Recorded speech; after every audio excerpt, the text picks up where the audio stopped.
هادي له ونشهد أن لا إله إلا الله وحده لا شريك له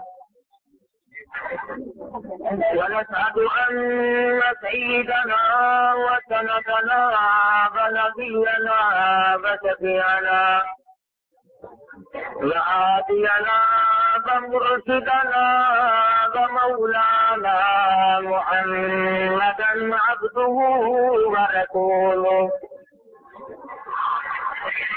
أرسله بالحق بشيرا ونذيرا صلى الله تعالى عليه وعلى آله وأصحابه وأزواجه وذرياته وبارك وسلم تسليما كثيرا كثيرا. أما بعد فأعوذ بالله السميع العليم من الشيطان الرجيم. بسم الله الرحمن الرحيم. أيها الذين آمنوا استعينوا بالصبر والصلاة إن الله مع الصابرين. ولا تقولوا لمن يقتل في سبيل الله أموات بل أحياء ولكن لا تشعرون. ولنبلونكم بشيء من الخوف والجوع ونقص من الأموال والأنفس والثمرات وبشر الصابرين الذين إذا أصابتهم مصيبة قالوا إنا لله وإنا إليه راجعون. أولئك عليهم صلوات من ربهم ورحمة وأولئك هم المهتدون. وقال النبي صلى الله تعالى عليه وسلم إن ابني هذا لعل الله أن يصلح بها بين الفئتين عظيمتين من المسلمين.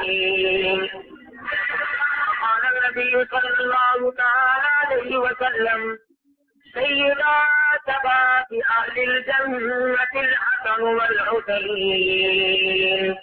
صدق الله مولانا العلي العظيم وصدق رسوله النبي الكريم ونحن على ذلك لمن الشاهدين والشاكرين والحمد لله رب العالمين.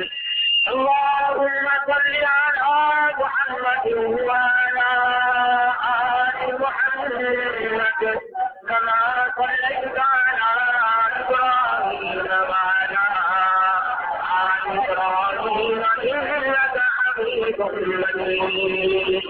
اللهم بارك على محمد وعلى آل محمد كما باركت على إبراهيم وعلى آل إبراهيم إنك حميد مجيد. قال عبدالستان راجي الكي.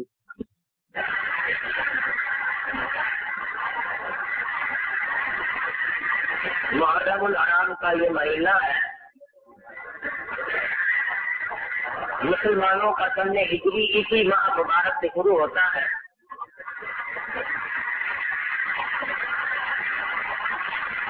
آپ لوگوں کو تو صرف اس کا اس لیے پتا ہے کہ حضرت سیدنا حسین رضی اللہ تعالیٰ عنہ کی اس مہینے میں شہادت ہوئی.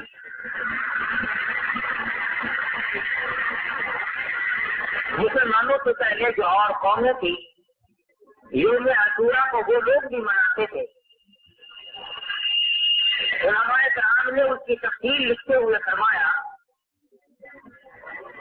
کہ سیدنا آدم علیہ السلام کی جس دن توبہ قبول ہوئی وہ بھی محرم کی 10ویں تاریخ تھی. موسیٰ علیہ السلام کو جب دریائے نیل نے رستہ بنا کر دیا اور فرعون کے ظلم و ستم سے نجات ملی تو محرم کی 10ویں تاریخ تھی. حضرت سیدنا ابراہیم خلیل اللہ علیہ السلام کو سکھا میں اللہ پاک نے نجات عطا فرمائی اور حفاظت فرمائی تو محرم کی 10ویں تاریخ تھی. عیسیٰ علیہ السلام کو عیسائیوں نے جب تختہ تار سے چڑھایا تو اللہ پاک کا فرشتہ انہیں آسمان سے لے گیا تو محرم کی 10ویں تاریخ تھی. اور جس دن سیدنا حسین رضی اللہ تعالیٰ عنہ کو شہید کیا گیا محرم کی 10ویں تاریخ تھی. اور سب سے بڑی اہم بات یہ ہے ارشاد فرمایا نبی کریم صلی اللہ علیہ وسلم نے کہ قیامت جس دن قائم ہوگی تو وہ بھی محرم کی 10 تاریخ ہوگی. اس اعتبار سے یہ مہینہ عام ہے. یہود 10ویں تاریخ کا روزہ رکھا کرتے تھے. مدنی کریم صلی اللہ علیہ وسلم نے ارشاد فرمایا میں بھی رکھتا ہوں اور آئندہ سال اگر میں حیات رہا تو 2 روزے رکھوں گا 90 اور 10ویں یا 10ویں اور 11ویں کو ملا ہے تاکہ یہود کی مشابہت نہ ہو جائے. مسلمانوں کی تاریخ میں ایک کیا ترین بات ہے یہ اس واقعے کا. اس کی حقیقت جو ہے وہ تو ہے لیکن افسانہ نگاری اس قدر ہوئی کہ لوگ اس قدر غلو میں آئے. 2 قسم کے طبقے پیدا ہوئے. بعض وہ لوگ پیدا ہوئے جنہوں نے سیدنا امام حسین رضی اللہ تعالیٰ عنہ کو کافر قرار دیا اور حکومت کا متلاشی اور لالچی قرار دیا. اہل سنت کی نظروں میں وہ بھی صحیح نہیں. اور بعض وہ ہیں جنہوں نے سیدنا حسین رضی اللہ تعالیٰ عنہ کی محبت میں آ کر کے باقی صحابہ کرام کو سب کو ختم کیا یا گالیاں دی. اہل سنت کا یہ بھی مسئلہ نہیں اور وہ اسے بھی پسند نہیں کرتے. فرمایا خیر الامور اور آخرہ سرکار مدینہ صلی اللہ علیہ وسلم نے ارشاد فرمایا میری امت درمیانے درجے کی ہے. افراط و تفریق سے بچتی ہے وہ بدعات میں نہیں جاتی اور وہ تنقید اور کٹوتری کی طرف بھی نہیں جاتی. آج مسلمانوں کے لیے ایک عظیم سانحہ ہے کیونکہ نوازہ رسول جدھر بولتا ہے رسول حضرت حسین رضی اللہ تعالیٰ عنہ کی شہادت کوئی معمولی بات نہیں. اور مقام شہادت خود قرآن مجید بیان کرتا ہے اتنا اونچا ہے کہ خداوند عالم یوں فرماتے ہیں جو میری راہ میں شہید ہوا اب تمہارے منہ تمہاری زبان اس قابل نہیں رہی کہ تم انہیں مردہ کہو. ان کو میں نے بڑا اونچا مقام دے دیا. اس سے پہلے 2 ہی سکتے ہیں. وَمَن يُطِعِ اللَّهَ وَالرَّسُولَ فَأُولَٰئِكَ أَنْعَمَ اللَّهُ عَلَيْهِم مِّنَ النَّبِيِّينَ وَالصِّدِّيقِينَ جنہوں نے اللہ اور اس کے رسول صلی اللہ علیہ وسلم کی اطاعت کر لی. 4 قسم کے گروہ ہیں. انبیاء کرام کا گروہ صدیقین کی جماعت والشہداء والصالحین شہداء کی جماعت ہے نیکوکار لوگوں کی جماعت ہے. وَحَسُنَ أُولَٰئِكَ رَفِیقًا اللہ پاک فرماتے ہیں میں ان لوگوں کو بہترین ساتھی بناتا ہوں. ذَلِكَ الْفَضْلُ مِنَ اللَّهِ وَكَفَىٰ بِاللَّهِ عَلِيمًا اللہ پاک کی طرف سے یہ فضل تقسیم ہوتا ہے خود بخود کسی کو نہیں ملا کرتا. صحابہ کرام کا زمانہ جو گزرتا چلا گیا پتی اپنے پاؤں پھیلاتی چلی گئی. عثمان ابن عفان رضی اللہ تعالیٰ عنہ کا قتل اور شہادت مسلمانوں کے لیے سبب ثابت ہوا. حسنین کریمین نے خود وہاں پر دروازے کی پہرےداری فرمائی. ظالموں نے پیچھے سے آ کر عثمان غنی رضی اللہ تعالیٰ عنہ کو بے دردی سے شہید کر دیا. اس کے بعد معاملہ بڑھتا چلا گیا.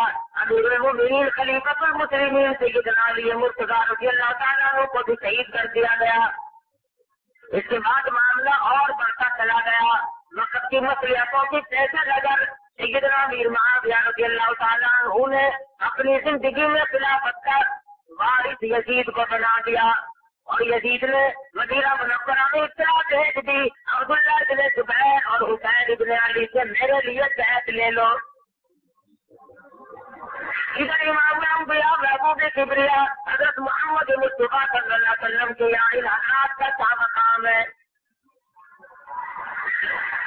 جس وقت میں یہ دونوں جگر پیدا ہوئے، دونوں ماں پارے پیدا ہوئے، مدنی کریم صلی اللہ علیہ وسلم تشریف لائے، اپنے پیارے نوازوں کے منہ پہ پانی پر پڑ کر دم کر کر کے چھڑکا. آپ نے دم بھی فرمایا اور ان کے لب اپنے لبوں میں لے کر انہیں بار بار پیار فرمایا. صبح سے لے کر شام تک کھلاتے تھے. کوئی اور دنیا میں ایسا نہیں جو حسنین کریمین کے سوا امام الانبیاء کے کندھوں پہ سواری کرتا ہو. علماء کرام نے لکھا ہے مسجد حرام میں بیت اللہ شریف میں سرکار مدینہ صلی اللہ علیہ وسلم سجدہ فرما رہے ہیں. سیدنا حسین آ کر پشت پہ سوار ہو گئے. آپ نے سجدہ کو لمبا کر دیا، خدا کی حمد و ثنا کو لمبی کر دی، پر کھانا اٹھایا مبادا حسین گر جائے اور چوٹ چولہا لگ جائے. اور ارشاد فرمایا جمعے کا خطبہ ارشاد فرما رہے ہیں سرکار مدینہ صلی اللہ علیہ وسلم. حضرت حسن دور سے آ رہے ہیں، چھوٹے سے بچے ہیں. ارے مسلمانوں کو حکم ہے خطبے میں بات نہ کرو، خطبے کے دوران میں جب خطبہ شروع ہو جائے نماز نہ پڑھو، قرآن کی تلاوت نہ کرو، کسی کو خود کرتے ہوئے روکنا ٹوکنا بھی منع. لیکن حضرت حسن کو جب حضور نے آ کے دیکھا منبر کے نیچے تشریف لے آئے اور گرتے پڑتے حسن کو اٹھا کر سینے سے لگا کر فرمایا لوگوں یہ میرا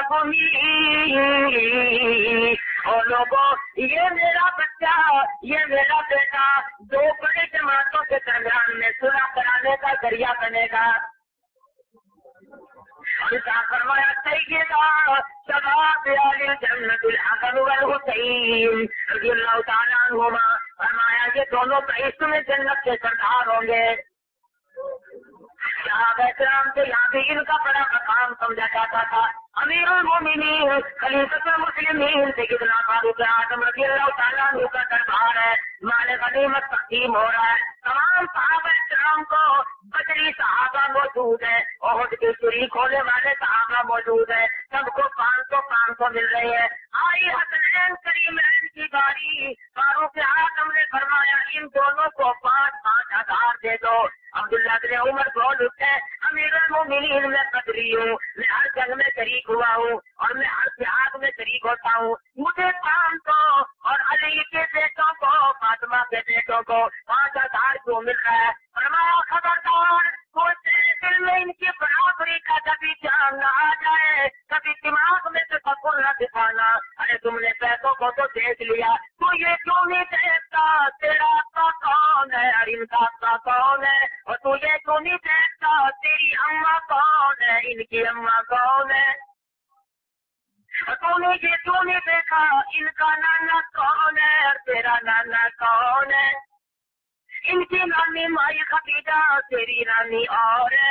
ارے ان کا نانا محبوب کبریا حضرت محمد مصطفیٰ صلی اللہ علیہ وسلم ہے، تیرا نانا کوئی اور ہے. تیرے دماغ میں برابری کا دھیان کیسے آ گیا؟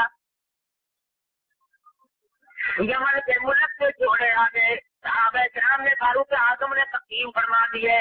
اعلیٰ قسم کے 2 جوڑے سنبھالے رہتے ہیں. ہر صحابی سوچتا ہے ٹیکس فلانے جوان کو دیں گے، فلانے جوان کو دیں گے، لیکن جب سارے لوگ لے چکے ارشاد فرمایا کدھر پہنچا ہے رسول کہاں ہے، فاطمہ کے لگتے جگر کہاں ہے، بلاؤ. یہ جوڑے میں نے اسپیشل طور پر ان دونوں کے لیے منگوائے ہیں. سرکار مدینہ صلی اللہ علیہ وسلم کے یہاں بڑا مقام ہے، صحابہ کرام کے یہاں بھی بڑا مقام ہے. آئی ہے باری جاگت کی، مدینہ منورہ میں آڈر آ گیا ان دونوں سے بیعت لے لو.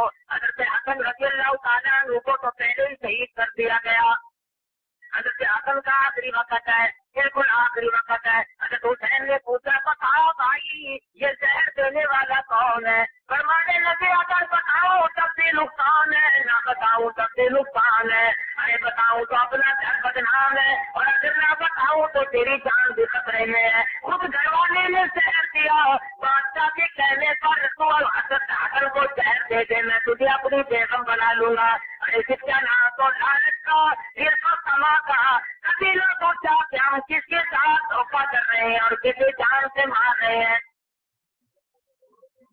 سیدنا حسین رضی اللہ تعالیٰ عنہ 40 ہجری میں مدینہ منورہ سے روانہ ہو گئے، مکہ معظمہ میں آ کر قیام پذیر ہوئے، تمام بال بچہ بھی ساتھ ہے۔ عبداللہ بن عباس رضی اللہ تعالیٰ عنہ کو پتہ چلا، دوڑے دوڑے تشریف لائے اور فرمانے لگے اے اطمینان اور میرے چچا سے کہتے ہیں نہ جا، اس حالت میں لوگوں کی طرف نہ جا، عراقی لوگوں نے تمہارے ابا سے وفا نہ کی، تمہارے بھائی سے وفا نہ کی، تم اس حالت میں وہاں جا کر لوگ دیکھا۔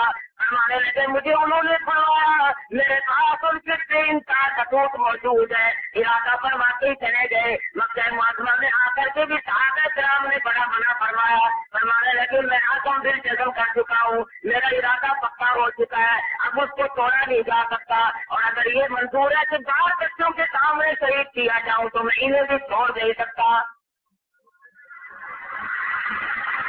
امام حسین رضی اللہ تعالیٰ عنہ منزل پر منزل تشریف لے جانے لگے اور آپ نے اپنے سے پہلے مسلم ابن عقیل کو کوفے سے حالات جانچنے کے لیے بھیج دیا۔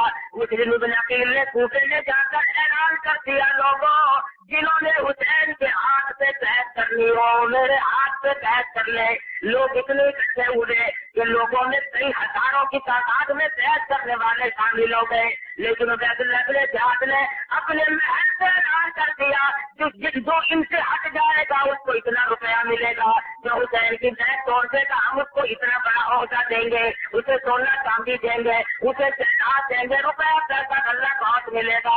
علماء کرام نے لکھا ہے کہ لوگ ٹوٹتے چلے گئے، لالچ سے مارے، تمایل سے مارے، حضرت امام حسین رضی اللہ تعالیٰ عنہ کا دامن لوگ توڑتے چلے گئے۔ حالات یہاں تک مورخین نے لکھا ہے، مولانا ابوالقلام آزاد مرحوم فرماتے ہیں کہ ظہر کی نماز میں مسلم ابن عقیل کے پیچھے نماز پڑھنے والوں کی تعداد 40,000 کی تھی، عصر کی نماز میں 18,000 کی تھی، مغرب کی نماز کی نیت باندھی تو 500 تھے، سلام تیرا تو ایک بھی نہیں۔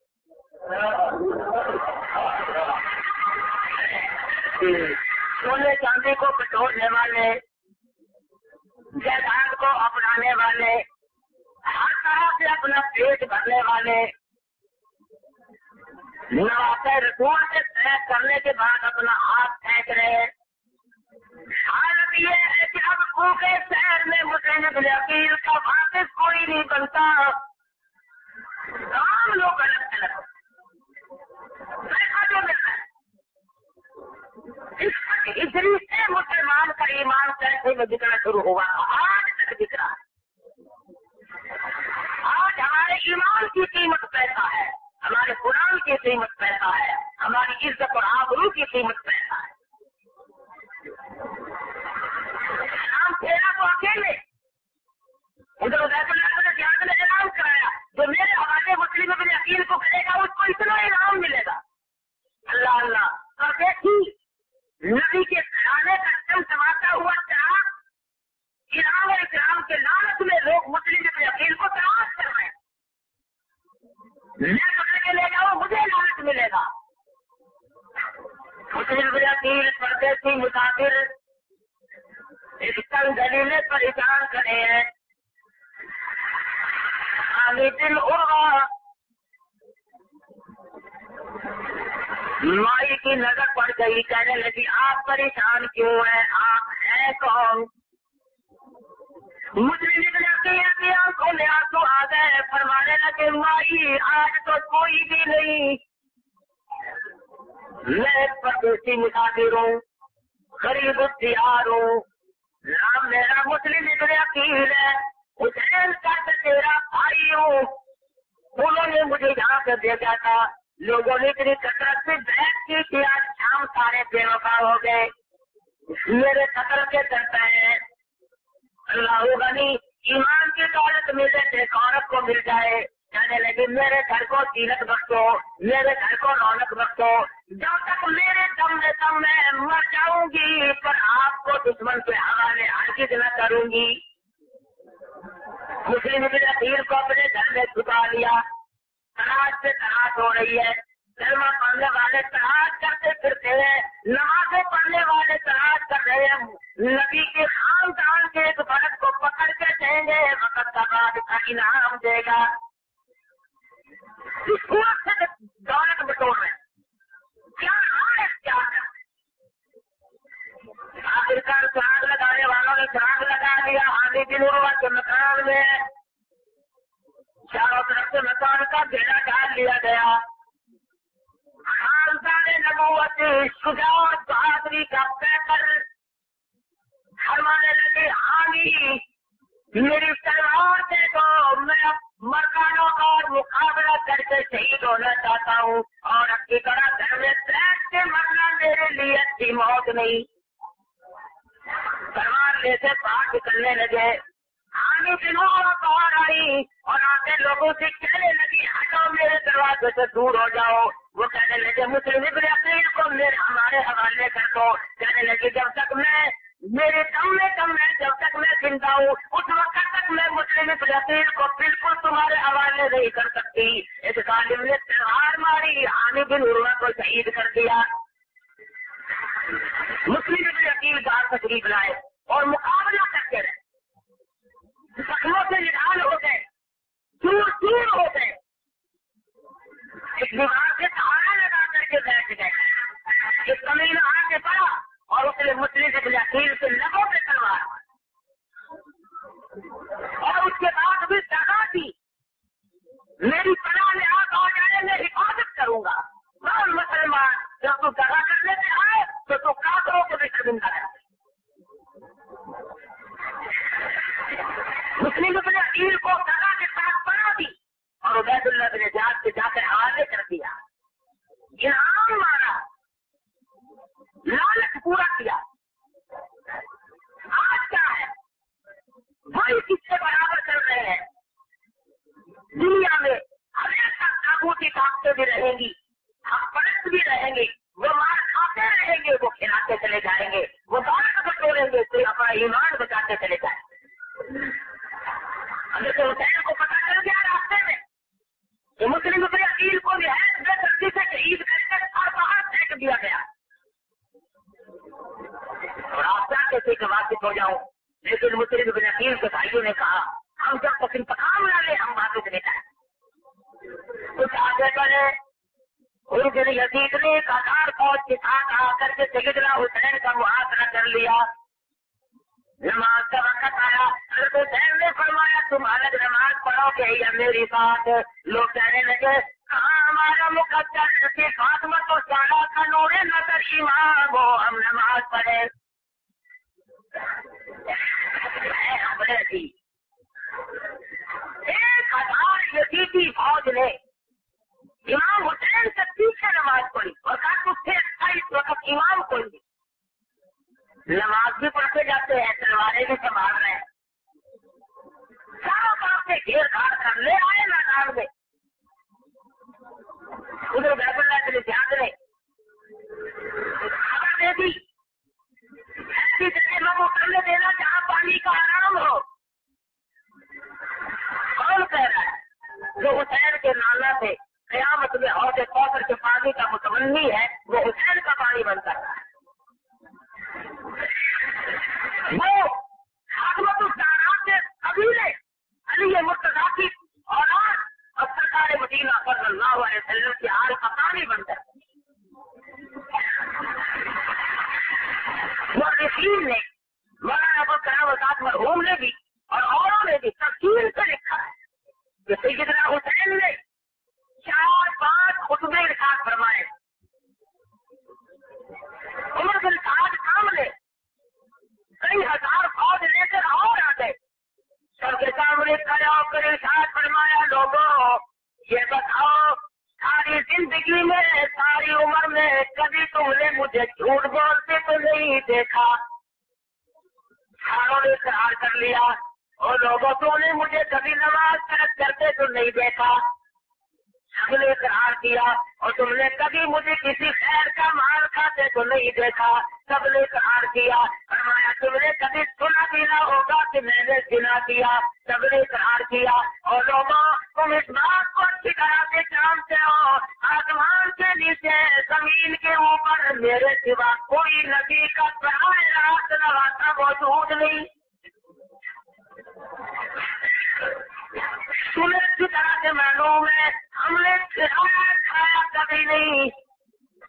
تم اچھی طرح سے جانتے ہو کہ سرکار مدینہ صلی اللہ علیہ وسلم نے ہمارے بارے میں فرمایا سید اور شباب الجنت الحسن والحسین. اور لوگوں اگر تمہیں مجھ سے دشمنی ہے مجھ سے عداوت ہے تو میرے نانا کی قرابت کا خیال کرو اور میری ماں کی حرمت کا خیال کرو.